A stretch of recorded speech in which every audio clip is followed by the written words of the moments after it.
오늘은 한국이 남들보다 다른 생각으로 만들어낸 무기에 대해서 알아보겠습니다. 한국은 과거 한국전쟁부터 시작해 골동품으로 취급받는 장비들을 현재까지 사용하고 있습니다. 그런데 이런 구시대 무기라고 생각되었던 무기들을 개량해서 눈길을 끌고 있습니다. 또한 여기서 그치지 않고 세계 무기 시장까지 진출을 도모하고 있습니다. 다른 나라들은 생각하지 못한 방법으로 세계 재래식 무기 시장의 두각을 나타내고 있는 한국 무기에 대해서 알아보겠습니다. 우리나라의 주력 포병 세력은 보통 155 1위로 대표되는 K55K나 자주포들입니다. 하지만 이들 자주포보다 실제 전장에서 가장 많이 볼 수 있는 포병 세력은 견인포라고도 불리우는 곡사포들입니다. 이들 견인 곡사포들 중 155mm 화력보다는 약하지만 105mm는 2차 세계대전을 치르면서 포병의 가장 기본적이면서도 널리 사용하였던 화력 중 하나로 꼽히는데요. 우리나라의 경우 아직 105 2위를 주력으로 쓰고 있는 포병 세력이 상당히 존재하고 있으나 그 모습이 많이 알려져 있지는 않습니다. 100mm 견인 곡사포는 제2차 세계대전 때부터 전장을 누빈 역전의 노장입니다. 또한 대부분의 장비는 모두 노후화된 탓에 성능 문제도 있어 대부분 국가에서 도태시키고 있는 실정입니다. 그렇기 때문에 각종 신형 탄약의 개발도 도태를 겪고 타 무기체계와도 호환성이 없기 때문에 점점 역사의 뒤안길로 사라지고 있습니다. 다만 현재도 활용되는 예라면 코를 경량화해 공수부대 등 일부가 사용하는 정도입니다.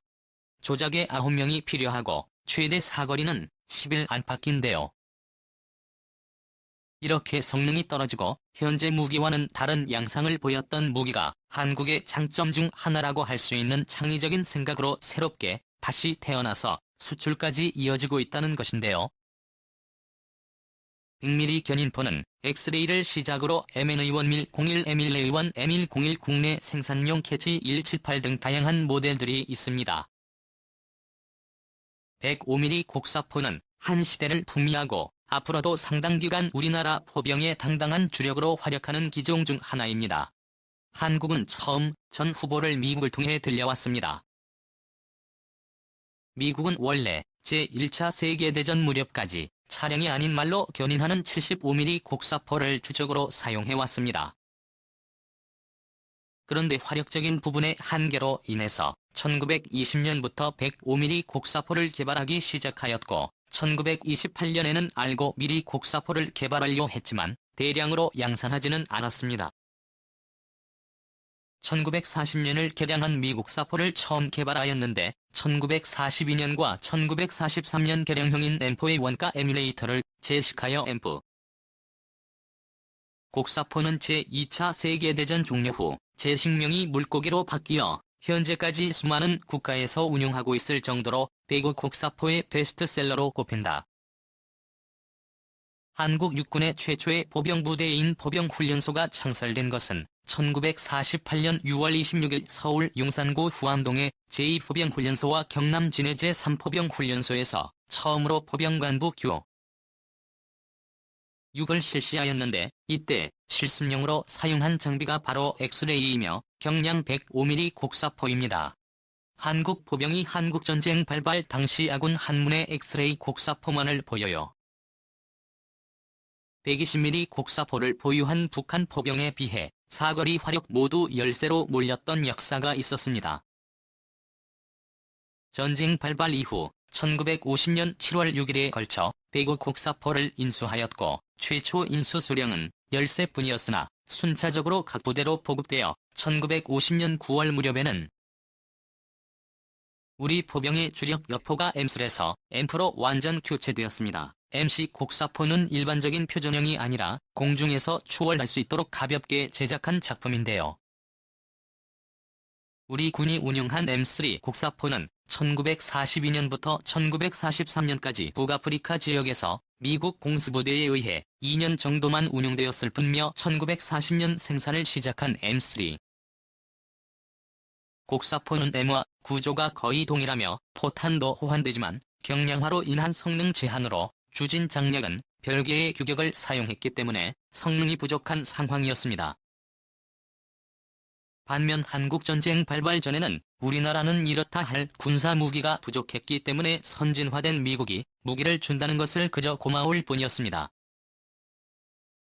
하지만 이 성능 부족을 느끼면서 새로운 개량형 모델을 들려옵니다. 이 모델을 MA1 곡사포라고 합니다. M조합원 105mm 곡사포는 1950년 5월에 한국군에 인수되기 시작하여 같은 해 9월부터 한국전쟁 당시 수적으로 우리 육군의 주력 곡사포가 되었으며 은퇴 시기가 훨씬 넘었는데도 불구하고 현역으로 뛰고 있는 고마운 복사포입니다.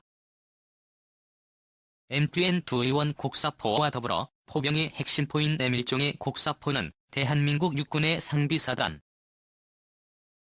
미 동원 향토사단의 주력 약포 중 하나로 M2와이어는 곡사포와 더불어 우리 군의 핵심 전력으로 꼽습니다. 장비사단의 경우 동부 전선의 상위 사단들은 4개 보병대대 중 2에서 3개 대대가 운영하고 있으며 서부 전선의 상비사단들의 경우 4개 보병대대 중 1개 보병대대가 자주포를 정비하고 기계화보병사단의 이하부대들은 100% 자주포를 정비하기 때문에 급격히 퇴역이 진행 중이지만 값싼 비용으로 소중한 조국을 지켜주는 장비 중 하나입니다. 옥스퍼드대는 4개 포대로 나눠지고 각 포대는 6문의 견인포가 배치되어 있습니다. 현재 105 곡사포는 후방 또는 산악지역 보병사단에서 보병연대 지원용으로 3개 대대를 운영하고 있으며 사단 지원용으로는 155mm 견인포 1개 대대가 있습니다. 이렇듯 한국의 복사부는 아직도 많은 수가 존재하며 이미 만들어 놓은 포탄만 350만 발을 보유하고 있습니다. 역시 한국의 포병 보안이랄까와 105mm 포탄 보유량도 어마어마합니다. 기존에 사용하던 구형 박격포 포탄 보유량도 280만 발 정도였는데 105mm 포탄까지 합하면 정말 어마어마한 양이 아닐 수 없습니다. 이런 문제들 때문에 한국군은 고민에 쌓이게 됩니다. 새로운 무기로 교체를 해야 하는데 다른 신무기로 교체하기 위해서는 기존의 구형 재래식 무기와 보유하고 있는 포탄 재고를 줄여야 다른 신형의 무기로 교체나 개발을 할 수가 있는데 그 방법이 떠오르지 않는 것이었습니다. 그래서 한국군은 기존의 막대한 양의 포탄을 줄이면서 효율적으로 소비할 수 있는 방법을 찾기 시작하는데요. 참고로 100mm 고폭탄 기준 포탄 한 발에 가격은 약 13만원 정도입니다. 이런 포탄 작업만 약 5천억 원이 존재하는 것이었습니다. 그래서 한국군은 이런 재래식 무기 자산을 도태시키지 않고 활용할 수 있는 방법으로 새로운 개념의 무기를 개발하기 시작하는데요. 보통 105mm 곡사포를 사용한다고 하면 시대에 많이 뒤떨어져 보인다고 생각할 수 있습니다. 첨단의 장치를 장비한 무기가 물론 좋지 하겠지만 문제는 비용입니다. 비용이 올라갈수록 이수량이 적어지기 때문에 정상적인 운용이 힘들어지고 그런 모든 부담은 국민들의 몫이 되기 때문입니다. 그래서 한국군이 고민한 끝에 만든 것이 100mm 자주 곡사포입니다. 기존 100mm 견인 곡사포를 차량에 탑재하고 사격 통제 시스템을 자동화한 차량용 불9mm 자주 곡사포가 2018년부터 예전에 작전 배치되었습니다. 105 곡사포 성능 개량이라는 사업명으로 추진해온 105mm 견인 곡사포의 차륜형 자주포 사업은 한화테크윈이 연구 개발 주관기관으로 선정된 후 2017년 5월부터 연구 개발에 착수해서 시험 평가에서 군의 요구 성능을 모두 충족하여 전투용 적합 판정을 받았는데요. 100mm 자주 곡사포는 군용 5톤 트럭에 기존 100mm 견인 곡사포의 확보 부분을 탑재하고 자동 사격 통제 장치와 복합 항법 장치를 결합한 체계입니다. 기동 중 실시간으로 표적을 해두고 사격 및 신속한 진지 이탈이 가능하다는 점이 가장 큰 장점입니다. 또한 탄약은 기존의 것을 그대로 호환해 사용합니다. 이번에 개발한 자주 곡사포는 세계도 놀랄만한 완벽한 저비용 고효율 무기체계의 표본이 될 전망인데요. 우선 기존 무기체계를 다양하게 활용하고 있기 때문입니다. 1001의 차륜형 자주포는 배구 견인 곡사포의 무장을 5톤 트럭 모델에 탑재하고 있습니다. 조종기의 적용으로 표적에 대한 진행 속도가 기존 100mm보다 3배나 빨라진 점도 눈길을 끄는데요. 단순히 여기서 그쳤다면 개량의 의미도 적고 주목도 받지 못했을 것입니다. 하지만 개발업체는 그 이하의 자주포에 자동 사격 통제 장치를 적용했는데요. 덕분에 지형에 관계없이 신속한 확보 정렬이 가능하고 버튼 하나로 사격도 할 수 있게 된 것입니다. 또한 대화력 전생 형성에 필수인 주된 스쿠터인 사격 후 신속한 진지 변환을 구현할 수 있습니다. 운용 인원도 기존 견인보다 5명에서 5명으로 크게 줄었으며 실시간 항법 장치와 자동 사격 통제 장치로 차량이 정지한 뒤 1분 이내 사격이 가능하고 30초 내에 이동이 가능합니다. 사거리는 11km이며 분당 최대 10발을 발사할 수 있는 등 기동성과 사격 효율이 획기적으로 증대했습니다. 기존의 복사 기능과 함께 직사기는 박격포의 일부 기능을 보완해 발전시킨 것이 특징입니다. 한마디로 박물관이나 전시장으로 가야 할 처지에서 최첨단 거포로 업그레이드 된 것입니다. 비록 노장급의 구형이지만 100mm 견인 곡사포는 전술적으로 그 필요성이 여전합니다. 국지전 발생 시 무기체계로 효용성이 크다는 장점과 사거리가 긴 K인 한 155mm 자주포가 전장에서 요구하는 모든 화력 지원을 맡을 수 없기 때문입니다. 근접 지원 전력 근거리 타격 수단으로 105mm 곡사포만큼 효율적인 무기가 없기 때문인데요.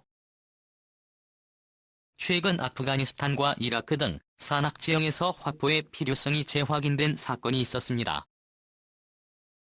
실제 아프가니스탄에 전개된 미군의 경우 배구 곡사포가 정확하고 쓰임새도 많았다는 보고를 통해서 한국의 배구 곡사포가 개량 사업을 추진하는데 결정적으로 작용했다고 군 관계자는 밝혔는데요. 현재 우리 군이 보유한 M1공대열 100mm 견인 곡사포는 2000여 포탄은 350만 발에 달하는 것으로 알려져 있으나 한국은 이것을 그대로 도태시키는 것이 아니라 카리용 자주포로 개량하면서 수출까지 확대해 나갈 수 있도록 추진 중입니다. 현재 서방 국가들이 보유 중인 화포는 5만 원 이상으로 알려져 있습니다. 가운데 4만 2천 명가량이 경포이며 나머지 2만 8천 문은 중입니다. 105mm경 견인포는 과거 50여 년간 몇 개의 물고기 계열이 전 세계 시장을 장악해왔습니다. 이 포는 약 1만 분에 생산돼 65개국 이상에 판매됐고 1983년 생산 중단 이후에도 저렴한 가격 때문에 상당수 국가에서 여전히 운용되고 있는 상황입니다. 이런 구형 105mm 화포를 대체하는 한국의 첨단 기술이 들어간 차륜형 자주포가 향후 100mm 확보체계 시장에서 우위를 점할 가능성은 점점 높아지고 있는 상황입니다. 그렇기 때문에 세계 시장에서 차량 자주포의 인기몰이가 예상되기도 합니다. 아직까지 한국이 개발한 105mm 곡사포마다 성능을 갖고 있는 자주포가 없기 때문입니다.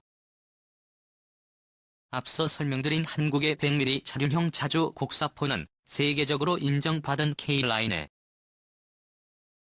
사격 통제 장치를 사용하기 때문에 성능적인 면에서는 세계 정상급 100mm 자주포라고 할 수 있습니다. 모든 나라가 최첨단의 장비를 구입하는 것이 아닙니다. 최첨단의 최신 무기를 구입하면 성능이야 좋겠지만 그만큼 가격도 올라가기 마련입니다. 그런데 한국이 개발한 105mm 자주포는 구입 비용도 다른 나라들과의 무기체계보다 훨씬 저렴하게 개발됐습니다. 한국이 보유하고 있던 장비들을 그대로 사용했기 때문에 비용적인 면에서는 타의 추종을 불허한 것입니다.